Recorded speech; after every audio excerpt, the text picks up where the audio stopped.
Assalamualaikum warahmatullahi wabarakatuh. Perkenalkan, nama saya Muhammad Hafiz Kasnaf Setia dari kelas Sipil 6B. Pada kesempatan kali ini saya akan menjelaskan materi tentang Customer Relationship Management. Sebelum saya menjelaskan materi tersebut, terlebih dahulu saya akan menjelaskan pengertian dari Customer Relationship Management. Customer Relationship Management adalah strategi manajemen hubungan pelanggan yang bertujuan untuk mengelola hubungan dengan pelanggan, mengumpulkan semua data pelanggan ataupun calon pelanggan, kemudian merekam aktivitas tenaga penjual dalam berhubungan dengan pelanggan. Berikutnya adalah ciri-ciri Customer Relationship Management. 1. Penjualan kekuatan otomatisasi yang mengimplementasikan analisis promosi penjualan, mengotomatiskan pelacakan sejarah rekening klien untuk penjualan berulang atau penjualan di masa depan, koordinat penjualan, pemasaran, car rental, dan outlet retail. 2. Teknologi data warehouse digunakan untuk informasi transaksi agregat, untuk menggabungkan informasi dalam produk CRM, dan untuk memberikan indikator kinerja utama. Yang ketiga ada manajemen kesempatan yang membantu untuk perusahaan untuk mengelola pertumbuhan tak terduga dan permintaan, dan menerapkan model peramalan yang baik untuk mengintegrasikan sejarah penjualan dengan proyeksi penjualan. Dan yang terakhir adalah sistem CRM yang melacak dan mengukur kampanye pemasaran melalui jaringan ganda, pelacakan analisis pelanggan dengan klik pelanggan dan penjualan. Berikutnya adalah tujuan CRM. Yang pertama ada membangun database pelanggan yang kuat. 2. Membuat profil dari setiap pelanggan. 3. Analisis profitabilitas dari tiap-tiap pelanggan. Yang keempat, interaksi dengan pelanggan yang lebih targeted dan customized. Yang kelima ada mengetahui rules of investment. Penjelasan yang pertama yaitu membangun database pelanggan yang kuat. Database pelanggan yang kuat merupakan kunci utama pelaksanaan CRM. Ada banyak alasan mengapa perusahaan perlu membangun database pelanggan yang kuat. Pertama, database pelanggan adalah salah satu aset utama perusahaan yang juga dapat dihitung performanya sebagaimana performa finansial yang lain. Kedua, database pelanggan dapat dijadikan ukuran tentang nilai perusahaan sekarang dan kemungkinan performa di masa yang akan datang. Penjelasan yang kedua yaitu membuat profil dari setiap pelanggan. Langkah tersebut merupakan pengembangan dari proses segmentasi konsep yang sudah dilakukan pelanggan. Profil pelanggan menyangkut segala aktivitas yang dilakukan oleh pelanggan mengenai penggunaan produk ataupun layanan perusahaan. Profil pelanggan akan memberikan gambaran tentang kebutuhan, keinginan, dan juga konsentrasi mereka tentang produk dan layanan perusahaan. Penjelasan yang ketiga yaitu analisis profitabilitas dari tiap-tiap pelanggan. Dalam analisis profitabilitas ada dua yang akan dinilai dari masing-masing pelanggan.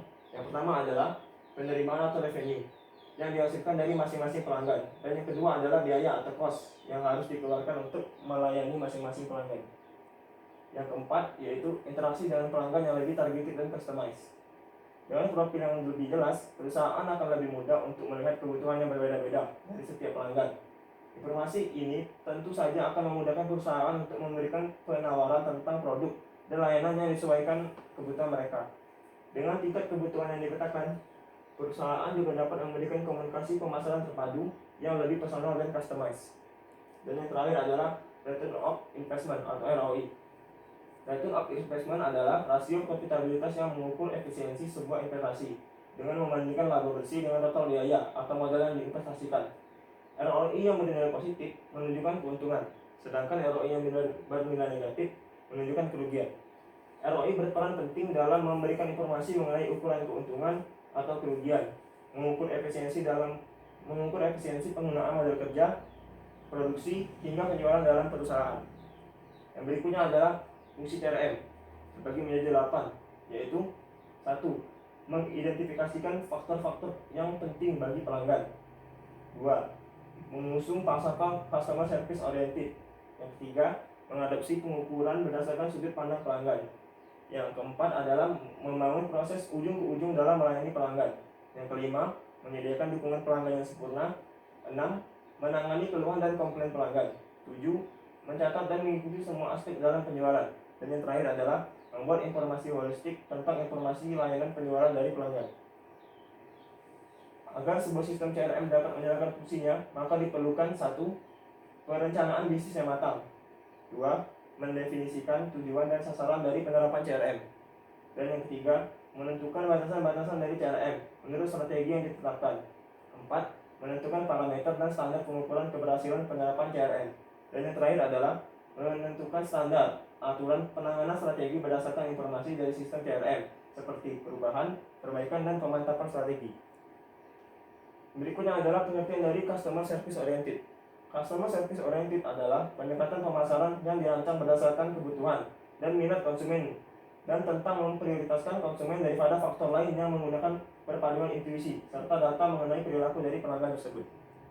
Manfaatnya adalah dapat membangun brand untuk setiap segmen pasar yang berbeda dan beradaptasi dengan setiap demografis dari produk atau layanan yang akan kita tawarkan, membangun loyalitas pelanggan, dan mempertahankan pelanggan untuk jangka panjang.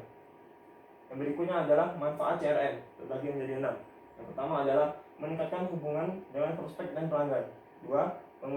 Mengurangi penggunaan spreadsheet. Yang ketiga, meninjau kinerja tenaga penjualan. Yang keempat, menyederhanakan saluran penjualan. Yang kelima, memperkuat bisnis melalui kolaborasi tim. Dan yang terakhir adalah meningkatkan pendapatan perusahaan. Penjelasan yang pertama yaitu meningkatkan hubungan dengan prospek dan pelanggan. Seluruh informasi lengkap prospek dan pelanggan disimpan dalam satu tempat penyimpanan sehingga dapat dengan mudah melacaknya kapanpun diperlukan. Informasi detail ini dapat membantu kita untuk memahami kebutuhan pelanggan dengan baik sehingga kita dapat memberikan layanan yang terbaik untuk pelanggan. Yang kedua adalah mengurangi penggunaan spreadsheet. CRM dapat membantu kita untuk mengotomatiskan berbagai tugas-tugas manual yang memakan banyak waktu seperti pencatatan data prospek atau pelanggan dengan menggunakan spreadsheet. Kita juga dapat secara otomatis membuat prospek baru dari formulir pendaftaran dan mengirimkan email terima kasih dan atau sambutan kepada pelanggan. Yang ketiga, meninjau kinerja tenaga penjualan. Dengan CRM, kita dapat dengan mudah memonitor kinerja tim penjualan. Kita juga dapat mengetahui status setiap prospek yang ditangani oleh masing-masing salesperson, riwayat interaksi mereka dengan prospek, tindakan apa saja yang mereka lakukan untuk mengoperasi prospek menjadi pelanggan, dan lain-lain. Yang berikutnya adalah menyederhanakan saluran penjualan. CRM memungkinkan kita untuk mendapatkan visualisasi yang lebih jelas mengenai saluran penjualan melalui tahapan dan subtahapan yang kita buat. Ini memudahkan kita mengidentifikasi prospek yang memiliki potensi tinggi dan memprioritaskan transaksi Anda dengan pelanggan. Dan yang terakhir adalah meningkatkan pendapatan perusahaan. Dikarenakan kita memiliki pandangan yang menyeluruh tentang prospek dan pelanggan setiap saat, kita dapat melakukan upselling dan cross-selling pada saat yang tepat dengan tingkat keberhasilan yang tinggi. Kita juga dapat melakukan revenue melalui peningkatan layanan dan kualitas produk yang disesuaikan dengan kebutuhan pelanggan. Berikutnya adalah memperkuat bisnis melalui kolaborasi tim. CRM memungkinkan tim penjualan, pemasaran, dan dukungan pelanggan untuk saling berkolaborasi, mengelola data bersama melalui satu sistem. Berikutnya adalah pengertian dari cross-selling. Cross-selling adalah seni menjual produk atau jasa tertentu, kemudian menawarkan produk-produk lainnya yang berbeda. Misalnya ketika kita belanja di Indomaret, setelah kita berada di kasir dan selesai dengan barang belanja, kasir akan menawarkan produk lain seperti menawarkan pulsa kepada kita. Berikutnya adalah upselling. Upselling adalah seni menjual produk atau jasa yang bernilai jual lebih dengan tambahan manfaat, keunggulan atau garansi yang dirasa lebih menguntungkan pembeli. Seperti ketika ada pedagang yang ingin ada pelanggan yang ingin membeli. Contohnya di sini adalah ketika Anda ingin membeli flashdisk di sebuah toko elektronik. Awalnya pelanggan ingin membeli flashdisk 2 GB, tapi setelah sampai di sana dan diberi pertimbangan oleh penjual, akhirnya pelanggan tersebut membeli flashdisk dengan ukuran 8 GB. Yang berikutnya adalah pendekatan CRM. 1. Operasional CRM memberikan dukungan untuk kasus bisnis di front office, seperti untuk penjualan, pemasaran, dan staf pelayanan. Interaksi dengan pelanggan biasanya disimpan dalam sejarah kontak pelanggan, dan staf dapat melihat kembali informasi pelanggan ketika dibutuhkan. Dengan sejarah kontak pelanggan ini, staf dapat dengan cepat memperoleh informasi penting, dapat meraih pelanggan dalam waktu dan tempat yang tepat, merupakan sesuatu yang sangat diinginkan. Yang kedua, untuk penjualan biasa digunakan Salesforce Automation atau SFA. SFA membantu untuk otomatisasi aktivitas yang terkait dengan staf penjualan seperti penjadwalan, menghubungi pelanggan, pengiriman surat, kertas maupun elektronik ke pelanggan. menelusuri respon pelanggan, membuat laporan, dan menilai tingkat penjualan, proses order otomatis.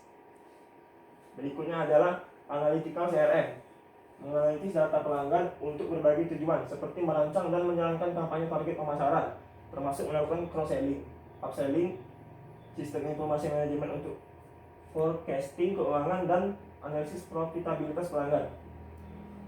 4. Intelijen penjualan. Intelijen penjualan atau sales intelligence dalam CRM adalah sejenis dengan analytical CRM, tetapi ditekankan lebih jauh untuk piranti penjualan langsung dengan fitur untuk mencari peluang cross-selling, upselling, sweet selling, kinerja penjualan, kecenderungan pelanggan, dan margin pelanggan.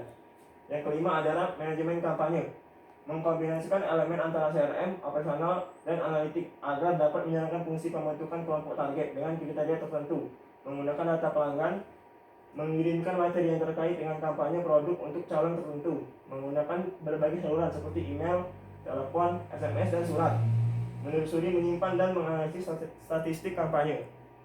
Dan yang terakhir adalah kolaboratif.